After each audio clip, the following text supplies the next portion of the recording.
اس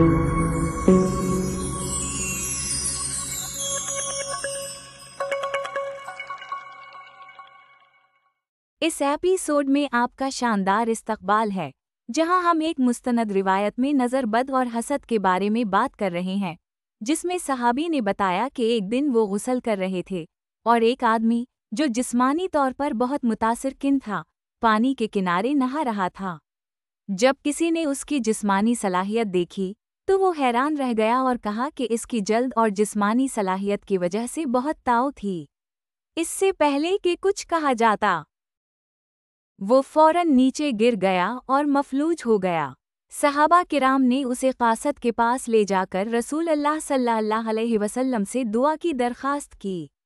نبی اکرم صلی اللہ علیہ وسلم نے فرمایا کہ کسی کو برا نہ سمجھو، بلکہ اگر تم کسی چیز سے متاثر ہو تو اللہ سے دعا کرو اور برکت مانگو۔ نظر بد کی شدت کا اندازہ لگائیں اور اس کے علاج کے لیے نبی صلی اللہ علیہ وسلم کی تعلیمات پر عمل کریں۔ آج کے معاشرے میں نظر بد بہت عام ہے اور نبی صلی اللہ علیہ وسلم نے اس کی حقیقت کو تسلیم کیا ہے۔ اپنی نعمتوں پر فخر نہ کریں اور سوشل میڈیا پر تصاویر پوسٹ کرنے سے گریز کریں۔ نظر بد سے بچنے کے لیے اللہ کی پناہ مانگیں اور دعا کریں۔ اللہ ہمیں نظر بد سے محفوظ رکھے اور ہماری نعمتوں کو برکت دے۔